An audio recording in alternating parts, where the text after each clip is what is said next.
Welcome to Love in Life, a guide to a positive mindset.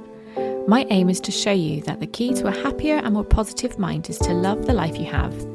We will look at tips and tools you can use to improve your mindset, and the best thing is, we'll all be on this journey together. Welcome. It's October, my favourite month, as you all know, because I keep going on about it. But it is my favourite month, and I'm sat here today recording in one of my lush, cosy winter jumpers, and I just love it. The weather's just starting to turn here, so we're getting a little bit colder, but it's still, pleasant weather. So yeah, I literally love this. All week I've been going out. Me and Craig have been going out on loads of walks with the dogs. Obviously we walk the dogs anyway, but do you know what I mean? Like, we've been having longer walks and just enjoying the autumnness. I don't know how else to explain it, but I just love it. And I know you all do too. So after last week I talked about how when you're trying to achieve something, you don't necessarily have to be the best. You just have to keep going. That was obviously based on something that J-Lo had said. It was on an audio that had gone viral. So you don't have to be the best. You just have to keep going. We discussed lots of different ways how you can just keep going. So I wanted to just give a bit of feedback from people who have told me how this episode has helped them. So Hayley said it's just what she needed to get back on track. She's been struggling with juggling everything. I love the rhyme there, Hayley. So she's got back to focusing on what she knows deep down that she really needs to focus on. So she's got back on track with that. So that's amazing. Holly has been comparing herself to everybody else at work. But after listening to that podcast episode, she realised that she just needs to focus on the difference that she makes at work. And it was just the reality check that she needed. So Holly, I'm so pleased that, I do it all the time as well. I compare myself to people, as I openly admitted last week. That's something I do all the time. And I am totally with you. We just need to remember what an amazing difference we make. Laura said, I'm giving her the boost she needed to start goal setting. So, that's amazing. Laura, how are you getting on with your goals? And let me know if you need any help. Anna said she's managing to haul herself out of bed earlier to start her new morning routine. And how are you getting on? Are you still sticking to that, Anna? April, my lovely cousin, hello April, she's gutted she didn't get a mention last episode when I was talking about what J-Lo said. Now, she's a younger cousin. How old are you now, Abe? I think you're 29. I'm 40, so she's quite a lot younger than me. But we get on like a house on fire. Like, she is part of my close inner circle. And when she was younger, I took her to the cinema to see this really shit film that had J-Lo in it. And it was called Made in Manhattan. Do you remember that film? Anyway, April has got very fond memories of that, which I'm always really chuffed about. But I didn't think to mention her in that episode. And April, I apologise. Please accept my sincere apologies. I love you very much, and you know it. And this episode's dedicated to you. So how have I got on since last episode? So I did tell you that I would update you. And if you follow me on Instagram, then you would have already seen this. If you don't follow me on Instagram, why not? Go and do it right now. But you would have seen that I have completed 2 more modules of my life coaching course. And I have finally launched my tutorial that I was telling you about, which is, to do with my cake decorating business. So yeah, I've launched that, which is something that I had been putting off, for absolute months, maybe even a year. But I've finally done it. And I'm so proud of myself. I have literally been procrastinating over that for so long now. So that leads me to what I'm going to talk about this week, which is procrastination. Who here procrastinates? I know I do. I openly admit that. And I think if we're all honest, we can all put our hands up and say we all procrastinate to some degree or another. Some of us are just better at realizing that we're procrastinating and knowing what to do about it. So this week's episode, I just want to help you learn some techniques that might help you stop procrastinating, or at least realize when you're procrastinating. So what is procrastination? It's the habit of delaying an important task, usually by focusing on something less urgent, but something more enjoyable or easier instead. Something I want to stress to you is that procrastination doesn't make you lazy. It doesn't mean you're lazy if you procrastinate. Sometimes it just means you don't know where to start. You might have too many options. You might be scared of making the wrong decision. This is something that I struggle with quite a lot, especially like they all kind of link together as well. Sometimes there's too many options and you're scared of them taking the wrong option and making the wrong decision. Sometimes you might get too excited and find distractions to carry on to the next thing. You might get bored, again, something else that I struggle with, getting bored and moving on to something else before I finished a task. You might have anxiety about doing something, or you might feel a bit of self-doubt. So you procrastinate and end up putting something off, putting something back, prioritizing something over it. And you might also be scared of the outcome, like maybe it's something massive that you want to achieve, but you're actually scared deep down of what this achievement means to you. For example, you might be training for a particular profession, and once you've achieved your training and you become this particular profession, that's going to mean a lot of life changes, and maybe you're worried or you're anxious that you're not quite ready for that yet. So interestingly, as I've been researching for this episode, I have found different types of procrastinator. So I wonder which one you are. Sadly, I see little snippets of myself in each and every one. So first off, we have the person who says, I work well under pressure. And I have to admit, you've probably heard me say it. Me and Craig say this all the time. We leave things to the last minute all the time. And we always have a little joke and say, oh yeah, we work really well under pressure. And when you do this, really what you're doing is reducing the time that you give yourself, you allocate yourself to get something done. And weirdly, if you're the type of person that does this, you might find that you're, do you describe yourself as a perfectionist? Because I know I do. But actually, this is a bit of a backwards way of allowing yourself not to have something be perfect. Does that make sense? So by leaving something to the last minute, you're taking that pressure away from yourself to make something perfect.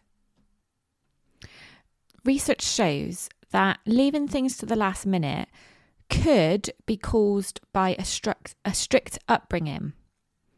So, I don't know, for example, if you found your parents nagging you to do your homework straight away when you were younger, as a form of rebellion, you might now leave things to the last minute, and it's because it's become sort of a habit from childhood. And I must admit, thinking about this in this way does make me consider how, Craig, I know you're not going to be pleased to hear this, but how I expect my kids to do their homework. I don't want to be the cause of them becoming procrastinators late in life. I don't really know what the answer to this is, but thinking about it, it is quite funny how me and Craig both openly say we work better under pressure and we leave things to the last minute, yet we expect our kids to do their homework straight away. Something to think about. The next type of procrastinator is the person who says, oh, I'm too lazy to do that right now. They're using laziness as an excuse. They're not really lazy. Usually the person who says this is the opposite of lazy. And maybe they are the type of person that tries to fit in too much, when really what they need to do is slow down a little bit. the people who say this might also find that deep down, if they're honest, maybe they have a fear of failure. They might even have a fear of success. Or again, back to perfectionism. Maybe they're scared of not being perfect, not of the outcome not being perfect.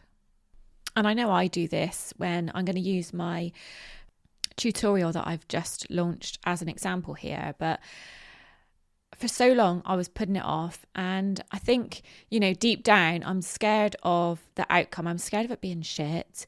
I'm scared of it not doing well. I'm scared of it not being perfect because I compare myself to other people. There's so many reasons that make me scared, and I allow other things to get in the way, and I say, I make excuses for myself, and I claim that I'm lazy, or I claim that I have been putting it off, but really deep down the root cause of it is that I'm scared it's not good enough. Okay, so the next type of procrastinator is the person who says, I'm so busy. So this is actually quite similar to the last one that I described, where they make themselves busy all the time. Their calendar or their diary is stacked out. They're good at making themselves busy. But a lot of the time, the things that they're making themselves busy with are excuses. They're using this as an excuse for something they don't want to do. So I can think of another example of how I do this. I always put off doing my food shopping. I blooming hate food shopping, even though I pretty much always order online now and do a click and collect. So even though I don't have to go to the shops, I still put off doing that, like completing that order. And it's always because I'm always busy doing other things. I hate shopping. I especially hate food shopping. So yeah, I just find myself busying myself all the time. And then frustrating the next day when I realise I still haven't got any more shopping and I need to scrimp through the freezer or the fridge, whatever. Or nip to the shops and get some last minute emergency bits. But, life would be so much easier if I just did it. But I don't. And I bet we can all think of an example where we do this. So maybe you put off checking your work emails, so you find other things to make you busy before you have to do that. Maybe you put off going to visit family, so you find other things on the weekend to make you busy, so as you don't have to go and visit family. Maybe it's doing the washing or some other form of housework, something that you hate doing, but let's be honest, needs doing, and you're gonna regret it down the line if you don't get it done. And that's the thing with a lot of these things. It's things that we have to do. So by putting it off, all you're doing is prolonging the outcome. You're still going to hate doing it, whether you prolong it or not. So sometimes we just have to just bloody get on with it. That's obviously easier said than done when you're putting off something that you really don't want to do. So I think sometimes we have to question why we don't want to do those things and address that instead. Okay, so lastly, the last type of procrastinator is the kind of person who says, I've just had the best idea. They're a novelty seeker. They suffer from shiny object syndrome, and I'm going to explain to you what that is. Shiny object syndrome is when you're easily distracted by something more exciting. And people who suffer from this, I can speak from experience, they can't finish a project without starting a new one. Like the thought of starting something brand new is more exciting than finishing something you've already started. So as an example, me with my decorating, I know I've told you this before, but when I'm decorating a room and I'm coming to the end of finishing a room, so say the skirting boards, which is always the last thing, before I do the skirting boards, I'm looking at a room right now where I've done this. I've finished the room and it looks lovely, but I haven't done the skirting boards. I've gone on and I've done another room, which I have finished, although I do need to do one more coat of the skirting boards. But that is a pure example of somebody who cannot wait. They cannot contain their excitement to go on to the next thing, because the excitement of that new thing is far more exciting than finishing the thing that you're currently doing. So there are 4 types of procrastinator. Not necessarily the only types of procrastinator, but I have to say thank you to an article from the Insider by the owners of Accountability Works, who are basically, they coach professionals on accomplishing their goals. So, and funnily enough, that is something that very much interests me in the future. So if these things are all so easy to identify and so easy to describe, why is it so hard to stop procrastinating? Why do we even procrastinate? So our brains are more inclined to value immediate rewards than value future rewards. So basically our brains want instant gratification. Like, this is scientific fact. There's tons and tons of behavioural psychology research that proves this fact. So having this knowledge means that we can figure out ways of reducing procrastination, and also, once, obviously you're never going to stop procrastinating altogether, I don't think. I'm pretty sure I will never stop procrastinating altogether, but at least recognise when you're doing it and work out some ways that you can push things forward. So how can we stop procrastinating? So because our brains want instant gratification, when you have a long-term goal, as we said last week, break it down into small achievable goals. And then when you reach these small achievable goals, reward yourself for them. And then that is satisfying the part of your brain that gets bored or needs instant results. But it's also really important to remember to set achievable goals. So your long-term goals, whilst they might be long-term, make them achievable. It's really easy for us to say, oh yeah, in 5 years' time, I will do this. But because our brains need instant gratification, it's easy for us to say that, but it's not so easy to actually follow through with it.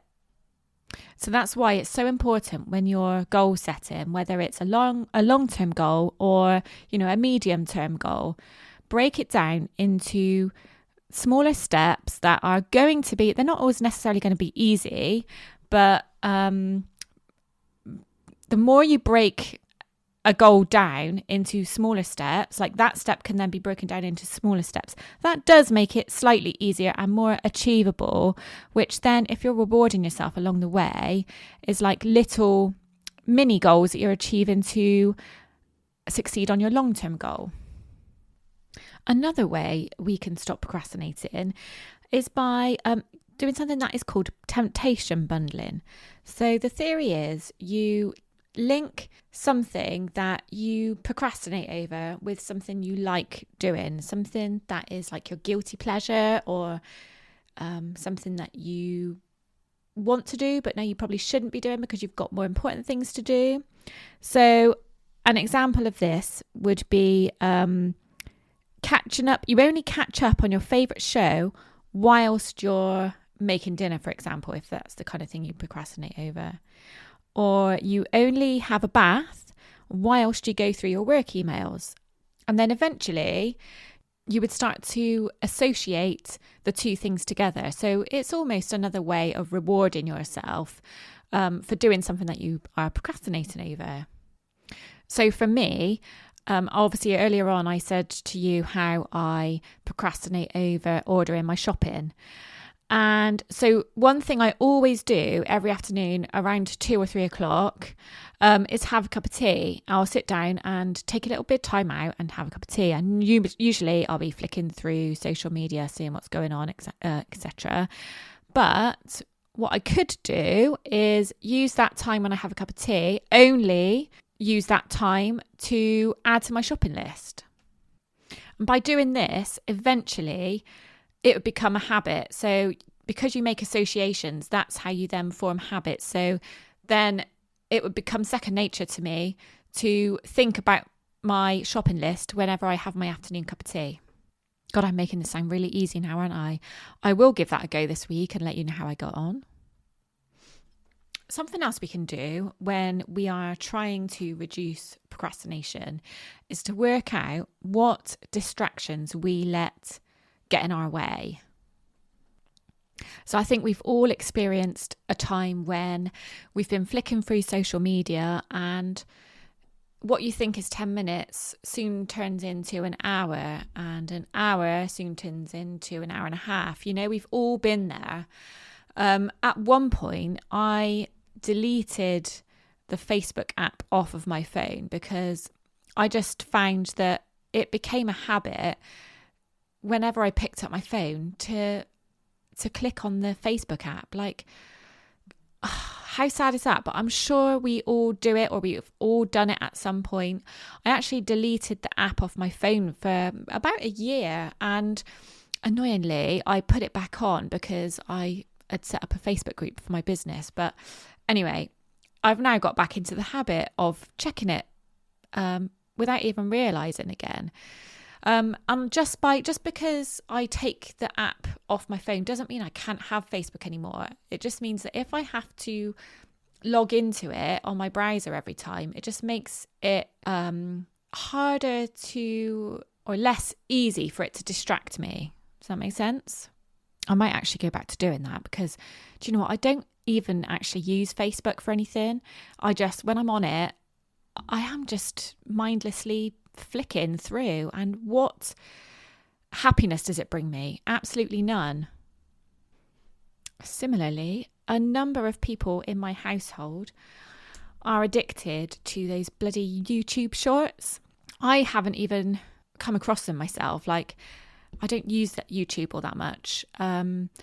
But all the boys in my house, including my husband, are addicted to YouTube shorts. And let's have a think about how similar that is to scrolling through Facebook. Like, you watch one video, you get a little bit of instant gratification, which we know our brain loves. And then you go on to the next one, you get a little bit more instant gratification. Before you know it, half an hour is gone. What could you have been doing in that half an hour? So when we find ourselves wasting time doing things that don't give us any long-term satisfaction, like that instant gratification lasts for 10 seconds, and then what do you do with it after that? Absolutely nothing. So for something that gives us no long-term gain, we could be using that time wisely and getting things done. Like, if you've got a list of things, chores you need to get done on the weekend or whatever, what better gratification than, ticking off those things as you're getting them done. So rather than spending 30, 45 minutes flicking through Facebook, Instagram, YouTube shorts, take that time to work through your list of chores that you need to get done. And I guarantee that the gratification that you get from doing that is going to be far greater than the gratification that you get from flicking through mindlessly and wasting time. Like, how guilty do you feel after you realise how much time you've wasted? But sadly, because of what our brain needs, that instant gratification that we said about, that is more important than realising how much time you've wasted. So for this reason, it's really important to realise what is distracting you when you're procrastinating and take that away, or make it less accessible. So delete the app off your phone. Make sure that you can only log into it on your browser, for example. It's the same if you're trying to have a healthier diet or a healthier lifestyle.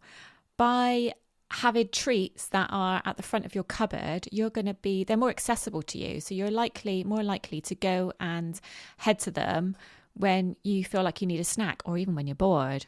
So why don't you try putting the snacks at the top of the cupboard where you can't reach them, where you have to put an extra measure in place to get them?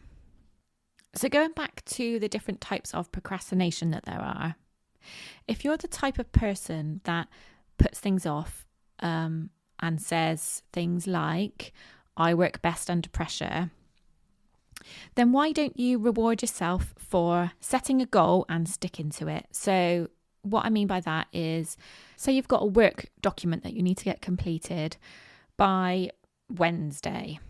Don't leave it till Tuesday to start it. Set yourself a goal for starting it by, say, Friday and having it completed by the end of the weekend. So rather than leaving it to the last minute, reward yourself for getting it done early. And this is what I'm trying to do with recording my podcast. Like, I love recording my podcast, but for some reason, I always tell myself I work best under pressure. So I spend Tuesday afternoons preparing for it, recording it, and something always happens. Something always gets in the way and I don't get it finished. And then luckily I'm up at 5 o'clock in the morning, because the last few weeks I've been finishing it off at 5 o'clock in the morning on a Wednesday morning when it goes out at like 8 o'clock on a Wednesday morning. That is obviously not great and it gets a bit stressful. And maybe I do work best under pressure. Who knows? But it's not great, is it? So today, for example, I've cleared my day. The cleaner usually comes on a Tuesday. I've now changed her day to a Thursday. So I've got Tuesday is completely clear. So I make sure, today I've made sure that I've planned my podcast in the morning and made sure that I've got everything in place so as I can record it in the afternoon before the boys get home, before Craig gets home, and then I've got no distractions, nothing getting in my way. If you felt like you were the type of person that always says they're too busy or too lazy to do something, and that's what makes you procrastinate, work out what it is you're trying to avoid and why. So work out if it's a fear of failure, a fear of success, a fear of non-perfection, and do the work around that you need to do. If it's something that cannot be avoided and you have to do it anyway, then don't put it off and do what I said earlier and reward yourself for getting it done by a certain date. If you're the type of person that suffers from shiny object syndrome, then when you're completing a task and you have all these great ideas of things that you can get on with next, then just write them down. Don't be tempted to move on to the next thing. I'm saying like this is what I do. Obviously, I've already admitted I do allow myself to get distracted. So this is definitely something that I'm going to try next time I find myself doing this. But write down all the ideas that come to mind, all the other things that you think is a great idea to stop you doing what you're doing. But rather than acting on it, just write it down. And then, by the end of it, you might have a list of things that you can get on with next. And you might realise that actually when you've got that list at the end of it, you might realise that some of those things that you thought were important enough to distract you from the job you were originally meant to be doing aren't actually that important. So you can scrub it off your list anyway. Or you might be able to prioritise that list, but challenge yourself to stick to one thing at a time. I know I'm going to. So when you find yourself procrastinating this week, try and stop yourself and try and work out which type of procrastination it is. And hopefully now you're in a better position to work out how you can maybe stop procrastinating. I hope this has helped. I know that researching for this has helped me, and there's definitely some things I'm going to put into place this week. So as always, let me know how you're getting on. You can do this via my Instagram page or my link tree, which I'll obviously write in the show notes. Don't forget, if you haven't done a vision board yet, you can download my vision board template and just use that as a basis to add your own goals and images. I hope you have a great week, and I hope you stop procrastinating, and I'll see you next week. Bye bye.